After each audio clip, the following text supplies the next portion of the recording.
All right, good afternoon, everybody. You're good? Okay. No losing pens. All right, today the COVID-19 public health emergency ends, and I want to take just a moment to talk about the important work that has happened under this administration to prepare the nation for the next phase of our response to COVID-19.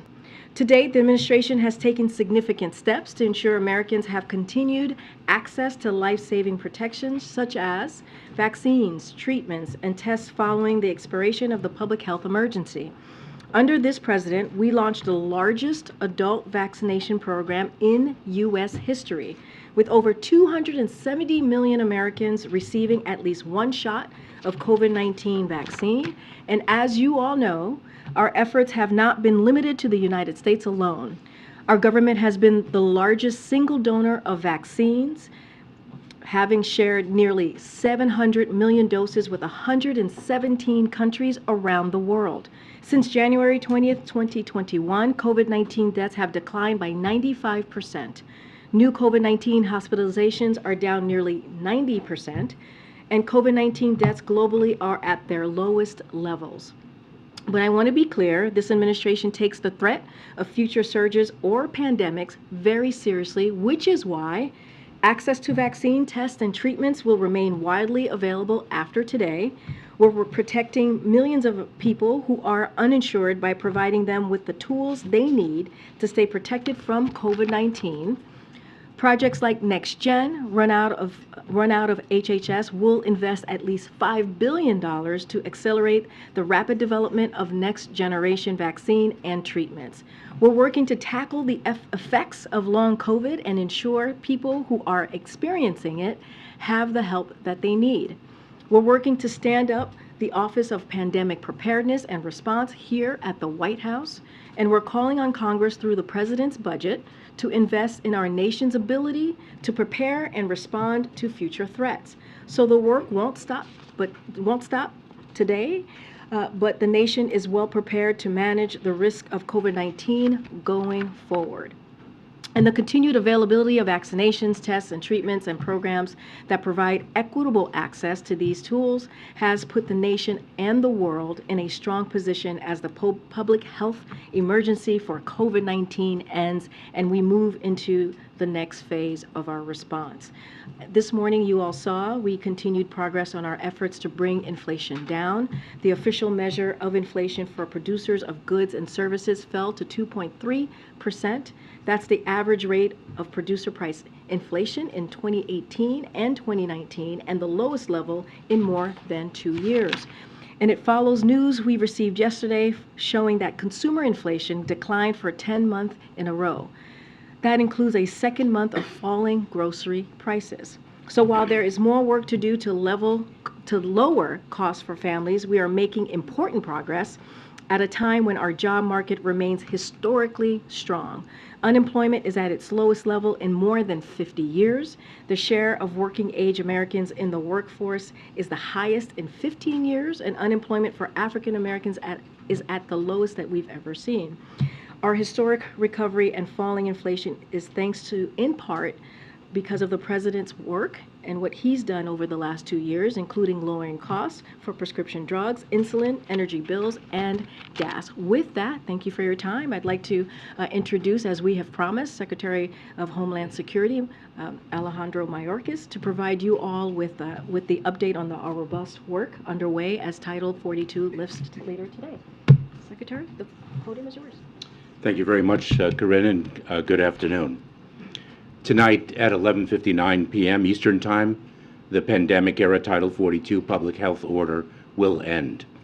Starting at midnight, people who arrive at our southern border will be subject to our immigration enforcement authorities under Title 8 of the United States Code. Here is what that means. If anyone arrives at our southern border after midnight tonight, they will be presumed ineligible for asylum and subject to steeper consequences for unlawful entry, including a minimum 5-year ban on re-entry and potential criminal prosecution. The transition to Title 8 processing will be swift and immediate. We have surged 24,000 Border Patrol agents and officers, thousands of troops contractors, and over 1,000 asylum officers and judges to see this through. We are clear-eyed about the challenges we are likely to face in the days and weeks ahead, and we are ready to meet them. We expected to see large numbers of encounters initially. We are already seeing high numbers of encounters in certain sectors. This places an incredible strain on our personnel, our facilities, and our communities with whom we partner closely. We prepared for this moment for almost 2 years, and our plan will deliver results. It will take time for those results to be fully realized, and it is essential that we all take this into account. Our current situation is the outcome of Congress leaving a broken, outdated immigration system in place for over 2 decades, despite unanimous agreement that we desperately need legislative reform. It is also the result of Congress's decision not to provide us with the resources we need and that we requested. Our efforts within the constraints of our broken immigration system are focused on ensuring that the process is safe, orderly, and humane, all while protecting our dedicated workforce and our communities. I want to be very clear. Our borders are not open. People who cross our border unlawfully and without a legal basis to remain will be promptly processed and removed. An individual who is removed under Title VIII is subject to at least a 5-year ban on re-entry into the United States and can face criminal prosecution if they attempt to cross again. Smugglers have been long hard at work spreading false information that the border will be open. They are lying. To people who are thinking of making the journey to our southern border, know this: smugglers care only about profits, not people. Do not risk your life and your life savings only to be removed from the United States if and when you arrive here. Our approach to build lawful, safe, and orderly pathways for people to come to the United States and to impose tougher consequences on those who choose not to use those pathways works. President Biden has led the largest expansion of lawful pathways in decades. People from Cuba, Haiti, Venezuela, and Nicaragua have arrived through lawfully available pathways, and we reduced border encounters from these groups by 90% between December of last year and March of this year. We are launching new and expanded family reunification parole processes for nationals of Colombia, Cuba, El Salvador, Guatemala, Haiti, and Honduras, and are increasing use of the CBP One mobile app for individuals to schedule appointments at our ports of entry. To those who do not use our available lawful pathways, we will deliver tougher consequences using our immigration law authorities. The new rule, finalized yesterday, presumes that those who do not use lawful pathways to enter the United States are ineligible for asylum. It allows us, the United States, to remove individuals who do not establish a reasonable fear of persecution. We announced that eligible families will be placed in expedited removal proceedings, and those that receive a final negative credible fear determination will generally be removed within 30 days of being placed in those proceedings. We began planning in 2021 for the end of Title 42. Just a few highlights. In addition to securing the first increase in Border Patrol agent hiring in more than a decade, we are in the process of surging personnel to the border, including over 1,400 DHS personnel, 1,000 processing coordinators, and an additional 1,500 Department of Defense personnel. We are delivering tougher consequences for unlawful entry. During the first half of this fiscal year, we returned, removed, and expelled more than 665,000 people. We are conducting dozens of removal flights each week, and we continue to increase them. Just yesterday, we worked with the Mexican government to expel nearly 1,000 Venezuelans who did not take advantage of our available lawful pathways to enter the United States. We are bolstering the capacity of local governments and NGOs. Last week, we announced the distribution of an additional $332 million to support communities along the southern border and in the interior of our country. And we are going after the smugglers, leading an unprecedented law enforcement disruption campaign that has led to the arrest of more than 10,000 smugglers who mislead and profit from vulnerable migrants. The United States is also working closely with regional partners to impose stiffer consequences at our border, expand lawful pathways for orderly migration, and coordinate enforcement efforts. This includes Mexico announcing for the first time ever that they will accept the returns under Title VIII authorities of nationals of Cuba, Haiti, Nicaragua, and Venezuela, so that we can continue the parole processes that have been so successful in reducing migration from those countries. It includes working with Colombia and Panama to launch a historic anti-smuggling campaign in the Darien to target criminal networks that prey on migrants. And it includes dramatically scaling up the number of removal flights we can operate to countries throughout the hemisphere, including Colombia, Peru, and Ecuador. We are a nation of immigrants and a nation of laws. We are doing everything possible to enforce those laws in a safe, orderly, and humane way. We are working with countries throughout the region, addressing a regional challenge with regional solutions. We yet again, call on Congress to pass desperately needed immigration reform and deliver the resources, clear authorities, and modernized processes that we need.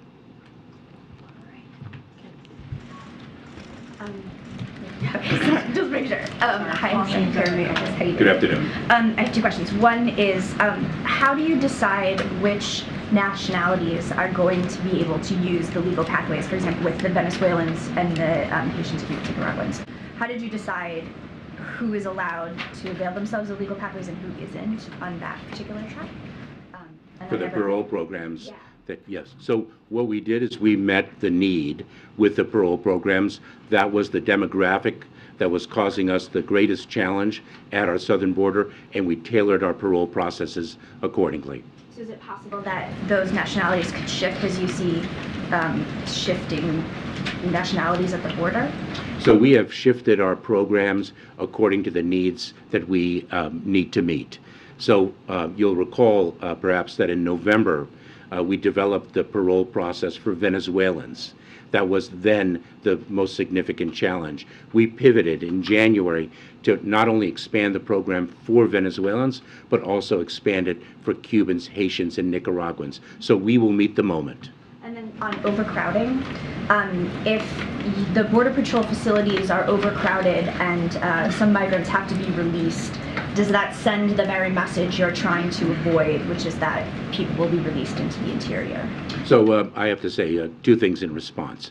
Number one, we cannot overstate the extraordinary talent and heroism of the United States Border Patrol and the personnel of the Department of Homeland Security that are managing through an extraordinary challenge and doing so successfully, number one. Number two, it is very important to understand that the great majority of people will be removed if they do not qualify for relief under the laws of the United States. Thank you very much, Secretary Mayorkas. You talked about all the personnel that you're surging to the border. You didn't mention FEMA personnel, and the mayors and county judges in border towns that we've spoken to say that what they really need is not just FEMA dollars, but FEMA personnel themselves to house and feed these migrants as your department releases them. Why not send FEMA personnel to the border the way you would in any other emergency? Well, the deployment of FEMA personnel is specific to a particular type of emergency, an emergent event. This is an ongoing challenge that, quite frankly, has vexed this country for decades because this country has been unable Congress has been unable to pass immigration reform that everyone agrees and understands is desperately needed. We are working with an immigration system that was last reformed in the 1990s. Migration has changed dramatically since then, and we need our laws updated. So are you saying that basically your hands are tied and you can't send FEMA personnel even if you wanted to? No, I'm not saying that at all. And as a matter of fact, our FEMA personnel are coordinating with local communities and cities across the country to provide them with the information they need. And FEMA is going to be playing a pivotal role in our shelter and services program that is poised to distribute $363 million to cities and communities in need of funding. I'm wondering about your communications with foreign countries. Have you had conversations in the last couple days or so with any foreign government officials ahead of this lifting? So I should take a step back and say, when I speak of the fact that it is a regional challenge for which regional solutions are needed, let me put a finer point on that. There are approximately 20 million displaced people throughout our hemisphere. The challenge that we are encountering at our southern border is by no means unique to the southern border of the United States.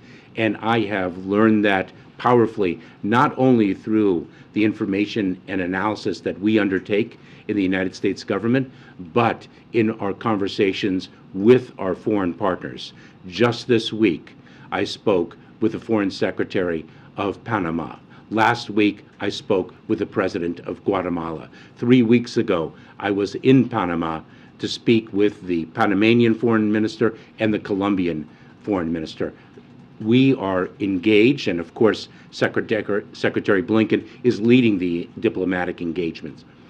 Diplomacy is a key pillar of our effort.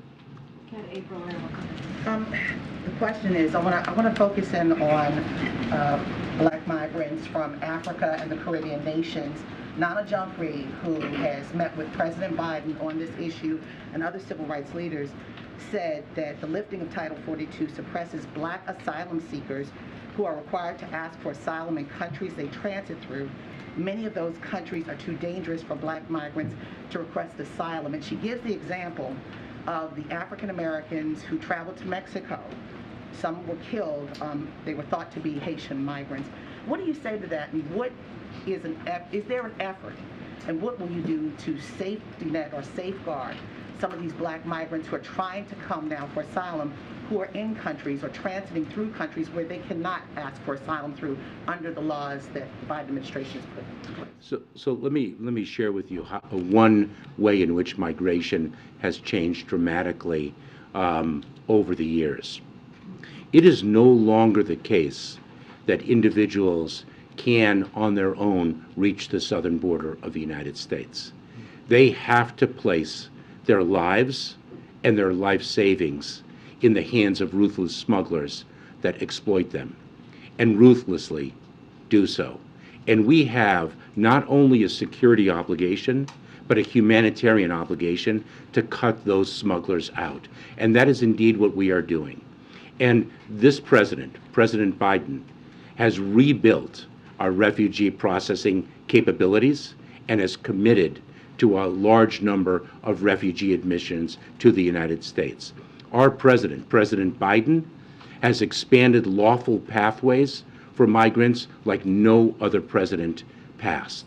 And what we are doing is we are extending an outstretched arm of humanitarian relief to reach people where they are so they do not have to place their lives in the hands of those smuggling organizations. But the southern border is not just Mexicans, it is Haitians, it's Africans, as we've seen, particularly with that issue with the Haitians being whipped with the reins or the horses. But what is there? Well, let me just correct you right there, because actually the investigation concluded that the whipping did not occur. I'm sorry, I saw it differently. They were whipped with something from the horse, reins from a horse. Maybe the video or the picture was fixed, but what I saw was totally different. I'm sorry. Yeah, I'm going to leave you as corrected. What happens? Again, the Mexican border is not just Mexicans, it's Africans and Haitians. What is there in place, as you hear from people who are advocates for immigrants like Nana Jumphrey, to help those who are trying to seek asylum from places like Haiti that has gangs? They can't even have an election because the atrocities there are just so great. So a few responses. Number one, we have set up the CBP One app to enable people to make appointments and arrive at ports of entry safely if they qualify for exceptions under the Public Health Authority of Title 42, which of course is set to expire at 11:59 p.m. We have admitted approximately 740 people through that CBP One app per day. The majority of the individuals admitted have been Haitian. We are expanding that CBP One app to reach as many as 1,000 people a day. And we are setting up regional processing centers throughout the region, working very closely with countries to the south, working with Colombia and others, and we expect to set up as many as 100 or more of those processing centers that will be open to people of all nationalities to obtain humanitarian relief. Mr. Secretary, thanks for being here. The President said this week that the situation on the southern border is going to be chaotic for a while. Given the fact that you've had nearly 2 years to prepare for this moment, how can chaos be the expectation? Well, I have said for months and months that the challenge at the border is and is going to be very difficult. And we have spoken repeatedly about the fact that that difficulty may actually only increase at this time of transition. It is going to take a period of time for our approach to actually gain traction and show results. And I've been very clear about that. The fundamental reason why we have a challenge at our border, and we've had this challenge many a time before, is because we are working within the constraints of a fundamentally broken immigration system, and we also are operating on resources that are far less than those that we need and that we've requested. Some of the measures that you have been talking about to put in place to mitigate this surge, some of those aren't even in place yet. It wasn't until 2 weeks ago that you announced these plans to open these regional processing centers. As far as I'm aware, they're not open yet. Of the 1,500 troops that the President deployed, only 550 are actually on the ground.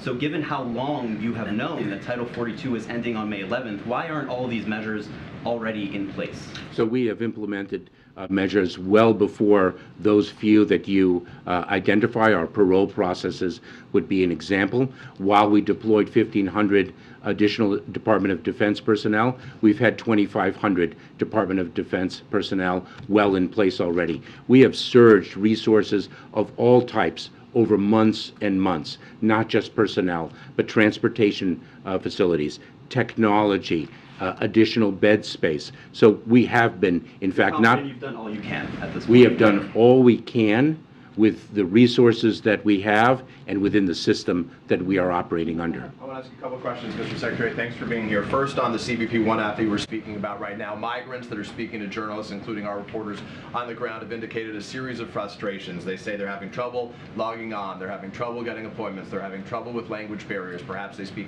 indigenous languages or others, and they're seeing technical glitches right now. So what specifically is being done to fix that right now, and does that app provide false hope to these migrants coming that will only lead to future frustration and surges like we saw from Venezuelans only a matter of months ago? So we have seen a tremendous acceptance of the CBP One app. We are utilizing it very effectively. As I referenced earlier in response to the reporter's prior question, that 740 people per day are reaching our port of entry. Those, by the way, are not individuals who've only made appointments, but actually a fraction of the people who have made appointments using the CBP One app. It has proven successful. We have identified glitches, and we've done so not unilaterally, exclusively, but also by speaking with individuals who have used the app, by speaking with migrants here in the United States who have reached the United States, as well as actually going into Mexico and meeting with migrants to understand the challenges, if I may.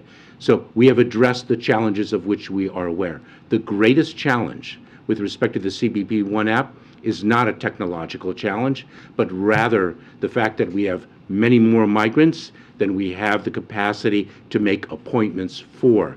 The greatest level of frustration is actually being able to make the appointment, not the utility of the CBP One app itself.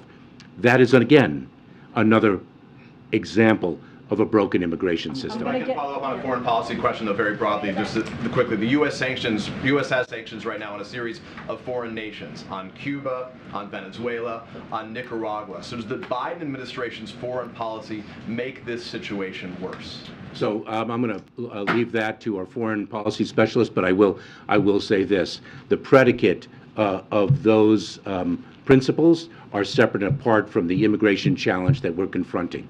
Terry, and we're going to try and get around. Terry, go ahead, and then I'm going to go back. Given the time you say this is going to take, and based on what you're seeing now at the southern border and beyond in Mexico, I wonder if you could offer some details, paint a picture. What should Americans in those border communities and beyond expect in the coming days and weeks? What's this going to look like for them? We could see very crowded, as we are now, we could see very crowded Border Patrol facilities. I cannot overstate the strain on our personnel and our facilities. But we know how to manage through such strain, as difficult as it will be. I have tremendous confidence and pride in our personnel. Let me share with you an example of how we managed through a very difficult situation. In El Paso, Texas, we saw individuals on the street. We engaged in a very sensitive and humane law enforcement operation to address that challenge, and we successfully have done so, to the praise of the city of El Paso. Can I just follow up? Our teams in El Paso say that there are hundreds of migrants now in the open, in shelter with very limited access to food and water and bathrooms for days. Why are they being processed? Is that what we can expect? So we are working very closely with nonprofit organizations, with community groups, to really deliver a community response to the challenge. I cannot overstate how much of a challenge it is going to be, and how we all have to deal with it as one administration and one country. Fundamentally, we need Congress to act. Go ahead, Michael. Mr. Secretary, thank you for doing this. Is this exclusively a challenge at the land border, or are you also seeing an increase in irregular migration by sea to Florida and to California for that matter?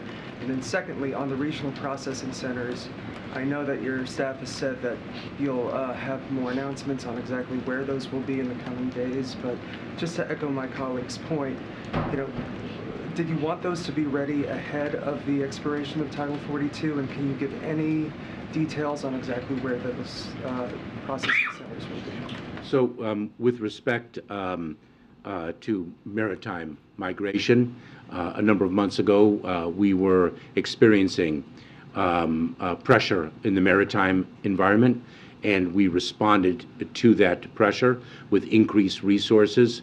It is incredibly perilous for individuals to take to the seas. The search and rescue operations that the United States Coast Guard has to undertake all too often to rescue people, those seas are rough, and the vessels that they use are extraordinarily flimsy, and we see death on the high seas. And so we plussed up our resources, our Coast Guard resources. We also activated more robustly the reunification programs that give a lawful pathway for individuals to reach a country of safety. Brian. There was a second part to that question. Oh, I'm so sorry. Sorry. I'm sorry, Michael. I'm trying to get as many people as I Oh, can. the regional processing centers. Sorry about I apologize. So the regional processing centers, that's not something that the United States can set up unilaterally within a matter of weeks. This is a subject that requires a diplomacy. We rely on our foreign partners, and it takes a great deal of partnering not only with the partners themselves, but also with the international organizations that are part of the fabric of international humanitarian relief. The United Nations High Commissioner for Refugees, the International Organization for Migration, and others. Go ahead, Brian. Thank you, Mr. Secretary. A bus of migrants from Texas arrived in front of the Vice President's office this morning, Vice President's house this morning. What's your response to that, to more buses of migrants being sent from Texas to Washington, D.C.? It is a both sad and tragic day when a government official uses migrants as a pawn for political purposes. Go ahead, Jackie. Thank you, Karine. Thank you, Mr. Secretary, for being here. On the memo that the U.S. Border Patrol chief sent to sector chiefs last night allowing for parole releases if overcrowding becomes an issue, that's not Title VIII like you said would happen. I mean, these migrants don't get an alien registration number that would be used to track them. They don't get a court date. They're instead asked to self-report to ICE within 60 days. You said at the beginning that you've prepared for this moment for almost 2 years. So why is part of that plan an honor system? Oh, it is not an honor system. What we do is we use the resources that we have to meet the challenges that we confront. This is a tool that has been used in the past. The vast majority of individuals will indeed be placed in expedited removal, and that if they do not qualify, will be removed in a matter of days, if not weeks, from the United States. When we encounter a volume of individuals for which we need to address in a different way, we do so. If those individuals do not honor their commitment to surrender to an immigration and customs enforcement officer to be able to be placed in enforcement proceedings, they are a subject of our apprehension efforts. You said that it would be a fraction of migrants that this happens with. How many is a fraction when you've had almost 6 million illegal crossings under this administration? We, last year, removed, returned, and expelled approximately 1.4 million individuals. That is the most in any 1 year. Will you be on shaky legal ground, though, with mass releases? Well, first of all, Basis. first of all, your question has a factual predicate with which I would disagree about mass releases, number one. But releases of individuals subject to immigration enforcement proceedings is not something particular to this administration. It's supposed to be a case-by-case basis, and this would not be on a case-by-case basis. We implement our operations in conjunction with the Department of Justice, and we have confidence in the lawfulness of our actions. Okay, go ahead, Jim. Thank you. Mr. Secretary, are you concerned that the new asylum regulations will encourage more children to leave their families since unaccompanied kids are exempt? No, we are not. It is an obligation for us to address the needs of unaccompanied children. So we do not have that concern, and what we are driving to, what we are fundamentally driving to, is to build lawful pathways so people do not have to make those difficult decisions, and they don't have to take the dangerous journey in the first place.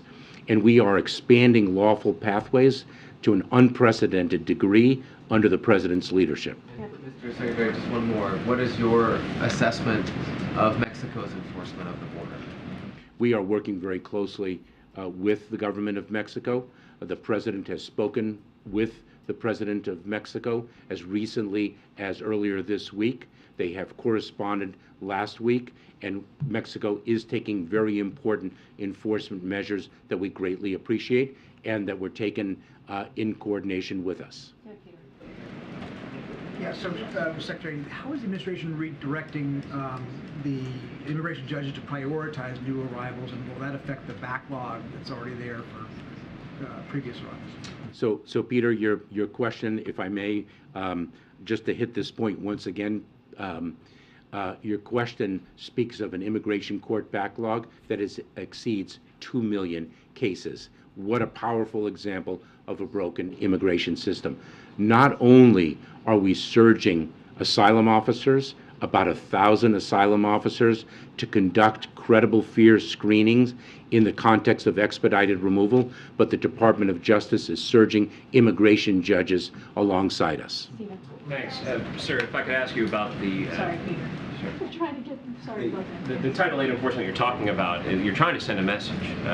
The critics of the administration would argue this is a message that you could and probably should have sent earlier on in the administration. Can you walk us through the deliberation? How did you arrive at the idea that there should be a presumption of ineligibility, and why was that policy not announced earlier?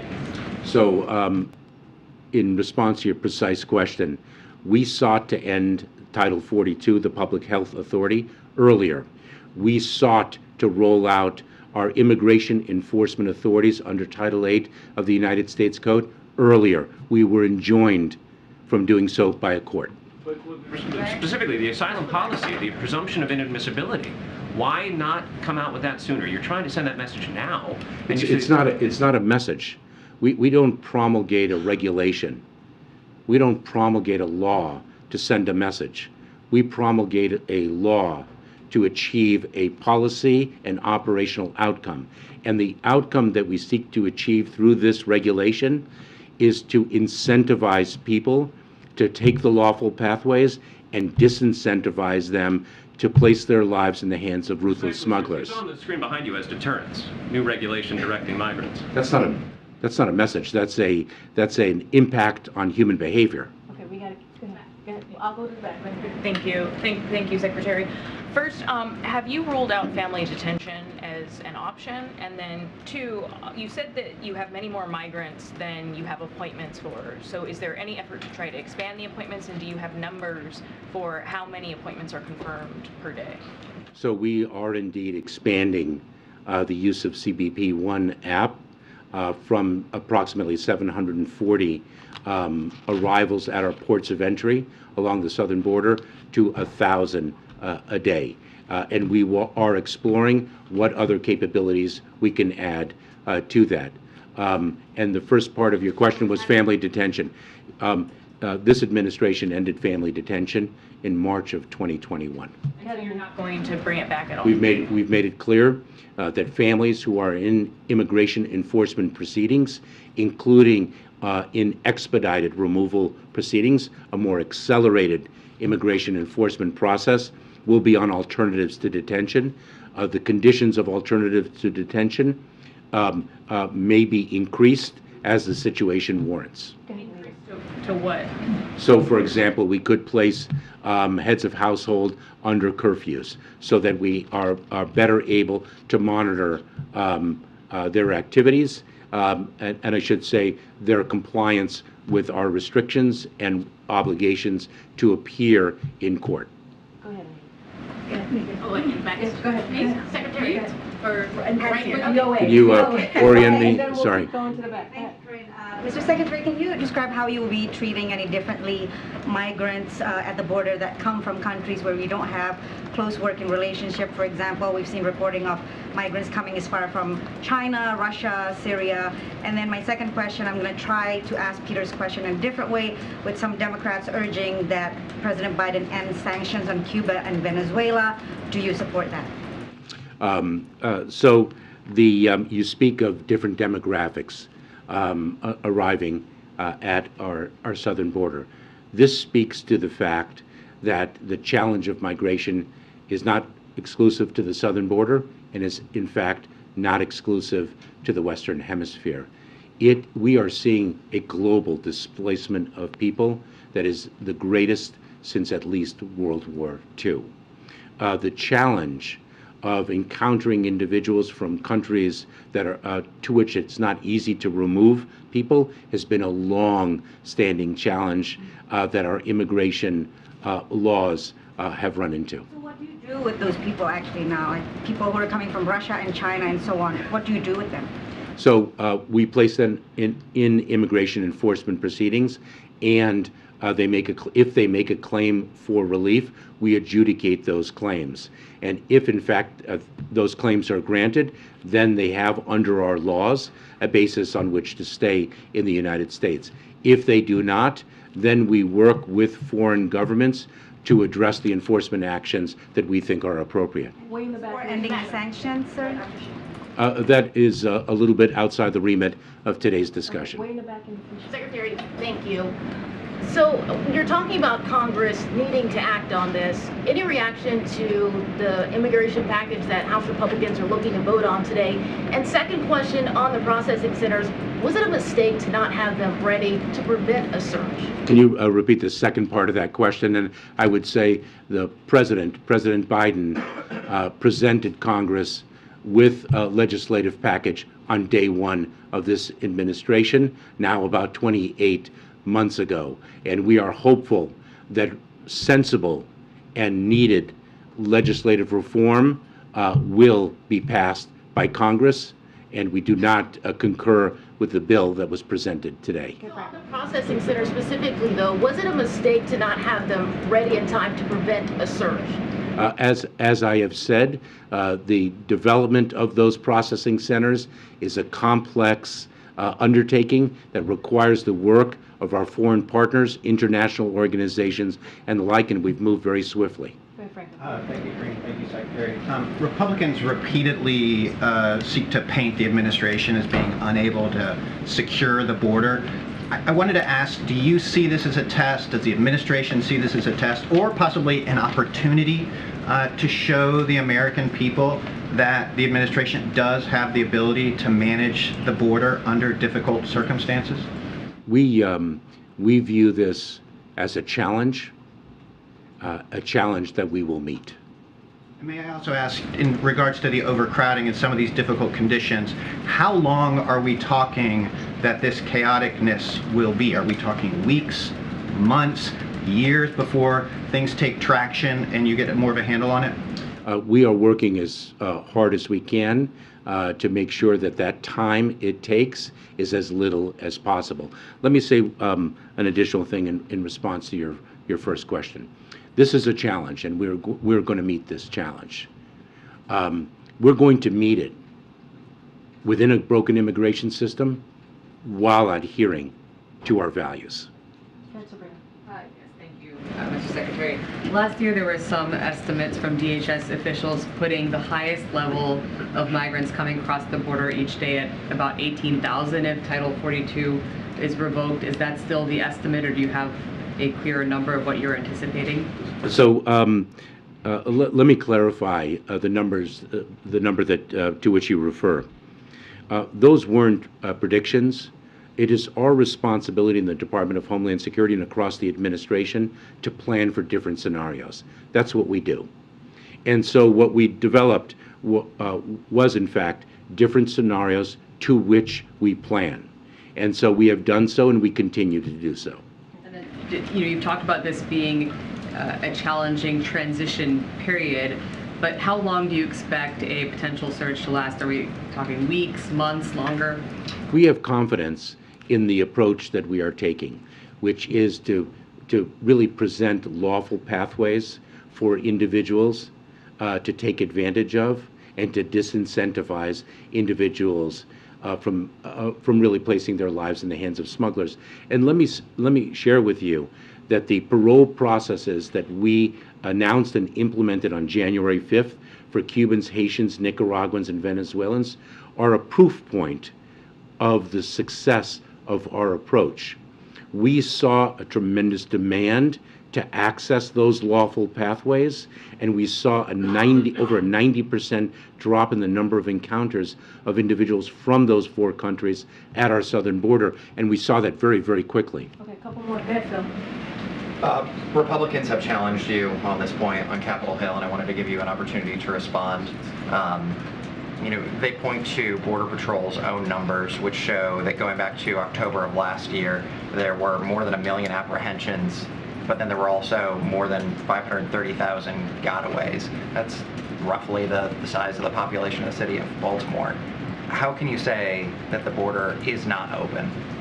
So we removed, returned, and expelled 1.4 million people last year. Ask those 1.4 million people if they think the border is open. Our apprehension rate at the border is consistent with the apprehension rate in prior years. And then in El Paso, they've declared Thanks a to state the of emergency. extraordinary work of the United States Border Patrol. And in El Paso, they've declared a state of emergency, but we've also seen this in other cities like New York and Chicago.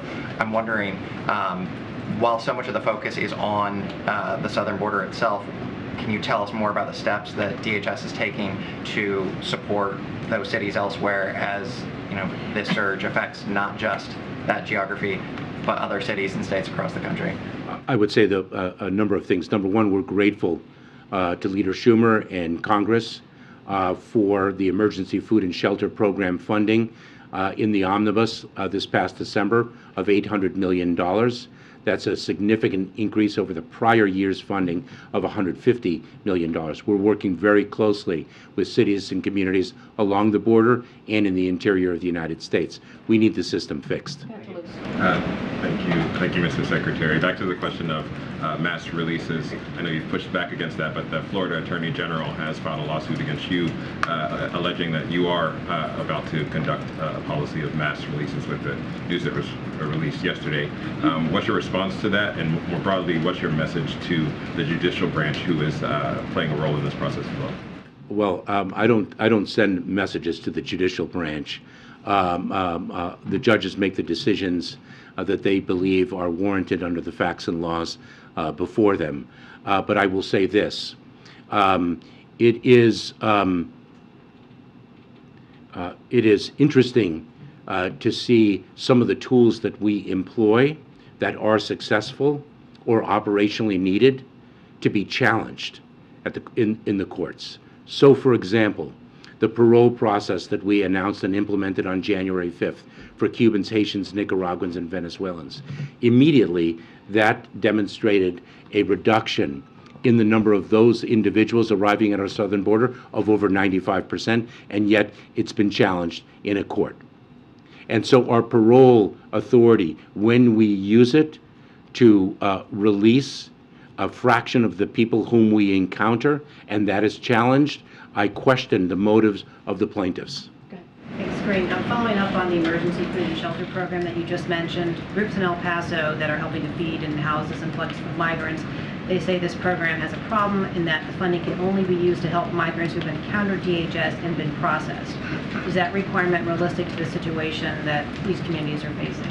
It is necessary, and I should say this past Friday, under the Emergency Food and Shelter Program, we distributed $332 million primarily to border communities. We now have, under the new structure that the omnibus that Congress equipped us with, we now have the Shelter and Services Program that we in the Department of Homeland Security will control. That will prove, I think, more nimble. And we, I think, have 363... That same restriction that it has to be, can only be used for migrants who've been processed. So what about those who have not been processed? Is there no way to help with addressing the humanitarian need there? So just to finish my thought, I think we have about $363 million to distribute through the Shelter and Services Program, and I believe that non-governmental organizations in the cities address the needs of individuals who have not been processed. All right, 3 more. Go ahead. Thank you so much, Karine. If you could raise your hand so I can orient visually. Oh, thank you yeah, so thank much, you. Karine, Mr. Secretary. So they were saying here that Republicans have changed the administration on the border, but at the same time, some Democrats are saying that President Biden broke his promise of having a more humane immigration system, and that he's finishing Trump's job. So I ask you, how is it more humane to expel people and penalize them, people who are fleeing violence, poverty? You were just saying that the number of deportation was the highest last year of any year. So let me just, the words have legal significance. So an expulsion is what happens under the Public Health Authority of Title 42. We sought to end the application of Title 42 some time ago. This administration stands markedly different than the prior administration. Markedly different. We have, in fact, a family reunification task force that has now reunified, I think, more than 700 families that were cruelly separated. We have, by the prior administration, we have rescinded the public charge rule that punishes individuals who've migrated to the United States just for accessing public resources to which they are entitled. We have granted temporary protected status to quite a number of countries. This president has led the unprecedented expansion of lawful pathways. We stand markedly different than the prior administration. We do not resemble it at all. What we do, and by the way, we have rebuilt an asylum system that was dismantled in the prior administration. We have resumed refugee processing all around the world, and these regional processing centers are going to accelerate the, pardon me, the refugee process in an unprecedented way. We are a nation of immigrants, and we are a nation of laws. And those laws provide that if one qualifies for humanitarian relief, then one has established a basis to remain in the United States. And if one has not, then one is to be removed. And that is exactly what is going to happen. All right, Ed, we have to talk about this. You gotta go. We're You talked about cost. What's the rough cost to American taxpayers since the roughly 4 million people have come into this country illegally since January of 2021, as those people show up at community hospitals, as they enter the school system, as they get other government help? Do you have a taxpayer cost? Let me turn that question around a little bit, because I'm going to turn it around to match the question that an international partner asked of me. And the question that the international partner asked of me is, what is the economic cost of your broken immigration system? Since there are businesses around this country that are desperate for workers, there are desperate workers looking for jobs, desperate workers in foreign countries that are looking for jobs in the United States where they can earn money lawfully and send much needed remittances back home. What is the cost of a broken immigration system? That is the question that I am asked, and that is the question that I pose to Congress, because it is extraordinary. But do you have a cost that the taxpayers are paying now? I believe I have addressed your question. Final two. I wanted to ask one more on the regional processing centers. I know you said it takes a ton of coordination, but can you give any more detail as to what's standing in between these actually being stood up? Is it a personnel thing? Is it a matter of nailing down location, working out agreements with international partners? Just a little bit more on that. Yes.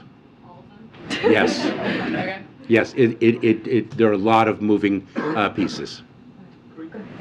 Thank you.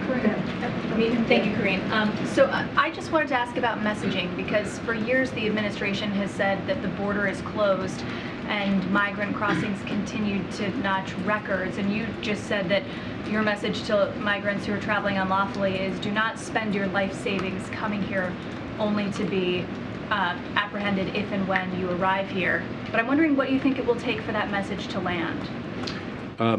The question's a very important one because it speaks of two things. One is, of course, the efforts we make, but the second is a phenomenon that we are confronting, and that is the smuggling organizations that spread disinformation to vulnerable migrants. They lie to migrants, and as a matter of fact, when I was in Panama speaking to my counterpart, the foreign secretary in Panama, and the Minister of Security, they were speaking of the fact that smugglers in that region of the world, before the migrants enter the Darien, an incredibly treacherous terrain, they are deceived into thinking that they are going to be on a 2-day tour. And so the smuggling organizations prey on the vulnerability of migrants and exploit that vulnerability solely for profit. We are communicating to migrants in country to communicate the truth, the dangers of the journey, the exploitation of the smugglers. And just yesterday we announced an extraordinary digital campaign to amplify that messaging, which is so vital. Final question right there. I was wondering if you could put some specifics on this plan. Let's say Border Patrol catches 10,000 migrants tomorrow. Of those, how many are going to be detained? How many will be caught and released, and how many will be removed and returned within 72 hours? So let me share with you that we have already encountered 10,000 individuals in a single day. So we already have proven that we can manage through that.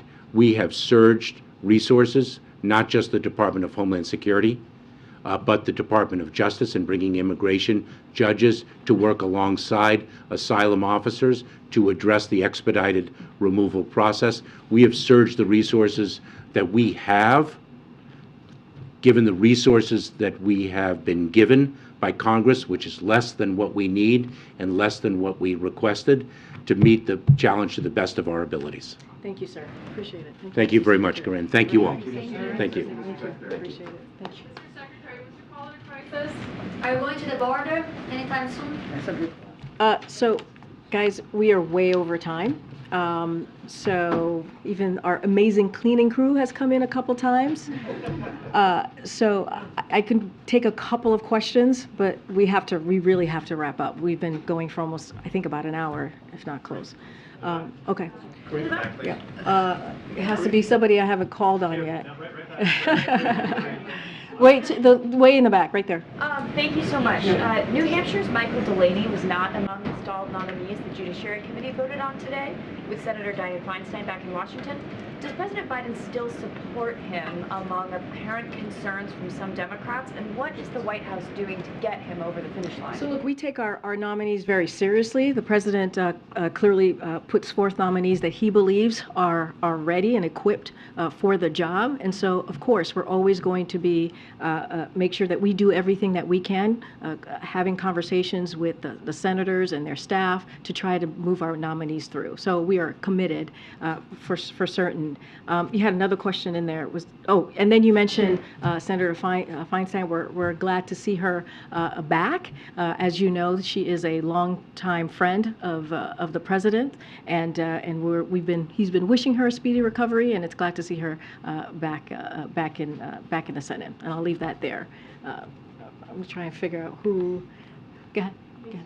Has the president reached out to Senator Manchin after he said he'll vote against the EPA nominees, or what's the plan to get these nominees through if not? So look, I don't have anything more to say than what I shared yesterday on Senator Manchin's comments. Look, Senator Manchin is a friend. We've been able to do really move forward some historic pieces of legislation with Senator Manchin, including the Inflation Reduction Act and other bipartisan infrastructure bills and law now and other pieces of legislation. So we are going to continue to have conversations with them. We're going to continue to have a good relationship. I just don't have anything more than what I shared yesterday. Go ahead, Ariel. Thank you so much. Can you update us on the talks about the debt ceiling? And related to this, Donald Trump yesterday said that Republicans should actually trigger default if they don't get spending cuts. Does that make a default more likely? So look, I would remind you all what he said in 2019. And first, I got to be super, super careful. Let me just say that first. We respect the rule of law. He is we know, presidential candidate. But what I will say more broadly and focus on what he said in 2019, how paraphrasing here, how defaulting is not something that we should be doing. And so the question is, what has changed? What has changed now from 2019 to today? Look, we've been very clear that Congress needs to do their job. They must do their job. It's their constitutional duty to get this done. We've done it 3 times under the last administration. We've done it 78 times since 1960. But also, like I said, I want to be very careful because he is a presidential candidate. But I can speak to 2019 and his comments about the importance of making sure that we do not default and we're not a deadbeat nation. Okay, let me see. Go ahead, Merrick. I haven't called. Thank you. Thank you, Karine. I have another question on the situation at the southern border. So even ahead of the chaos of this week, morale amongst Border Patrol agents is low. They've been through a lot with the ongoing surge of people coming across the border. And according to the acting deputy commissioner of the CBP, 36 agents died by suicide in the last 3 years alone. So what is President Biden doing to show America's frontline police that he hears them and that he cares about the unprecedented issues they're facing? And so, look, our hearts go out to those families of those law enforcement members who, as you just stated, took their lives. So, look, Secretary Mayorkas spoke to this. He actually lifted up the CBP and said the work that they're doing is truly tremendous. This is why the president has taken this so seriously, making sure that we have troops that go down to the border so that they can give some relief to the CBP, the patrol, the law enforcement, and be able so that they can be able to do their jobs, right? And so that's why we put forth. And what we have seen on our end is you've seen House Republicans who have voted to fire 2,000 law enforcement. Those same CBP members, they voted to fire at least 2,000, voted against giving resources for folks who are at the border, for DHS, for these law enforcement officers. And so the president is doing everything that he can with the tools that he has in front of him. That's why he asked Congress on his first day, please, we have a comprehensive plan in front of you. We want you to take a look at this. We want to fix a system that has been broken for decades. You heard the secretary said since 1990s. And so it is time to get to work. The president is doing everything that he can. We understand there is a challenge at the border, but we are going to continue to put forth a robust multi-agency process to deal with an issue that has been around for decades and decades. Trying to see who I have not called. Go ahead, Karen. Do you have updates on when the president and congressional leaders will meet tomorrow? How much time the president's allotting for that meeting? And can you give us an update on the staff meetings that took place since that principals meeting? So and how what would you care? Absolutely. So I don't have any updates for you yet for tomorrow. As you know, the president asked the four leaders, the congressional leaders, to come together again tomorrow to follow up on a conversation that they had just a couple of days ago. As you know, we don't read out private conversations, and we certainly don't negotiate in public, but I can confirm, as you all have been reporting, that the staff met yesterday to follow up on the conversation, to talk about congressional leaders, to the four congressional leaders and how they saw moving forward on budget and spending. That's regular order. That is something that has been done year after year to talk about appropriations. And so the staff are meeting again today, and don't have anything further beyond that, but certainly we will share once we have a time and more information and logistics to share on tomorrow's meeting. Just one quick one. On the visit of the Spanish president tomorrow, is there a 2-and-2 press conference that's been added for that? I don't have a press conference to read out to you. As you know, the president's very much looking forward to speaking with the leader. I just don't have anything more to share. I'm sure NSC will be holding some sort of background call and more information to share with all of you. Okay, I'm going to take one more. Go ahead, Courtney. I'm just trying to call, guys. I'm trying to call on people that I have not called on today. So go ahead, Courtney. You started at the top talking about the end of the COVID emergency. Have you, at this point, or has the president put in place a plan for the White House pandemic team? I know you don't have a pandemic preparedness office up yet. Dr. Jha hasn't said if he's leaving, but I know his team is unwinding. Dr. Walensky's leaving. Can you talk a little bit about the leadership that's going to be in charge of COVID moving forward, especially if the tools that we have that you've been discussing don't work at a certain point or don't work as well? So I don't have anything to share. I know you just asked me about the COVID team. We did, as I mentioned at the top, we do have an Office of Pandemic Preparedness, as I've mentioned multiple times. It was in the omnibus budget package for fiscal year 2023. So Congress called on us to establish this office. So we're working through that, and once we have more information, we will share that with all of you. I will be back tomorrow, everybody, and then we'll take more information. I'll be back tomorrow, guys. Thanks, everybody.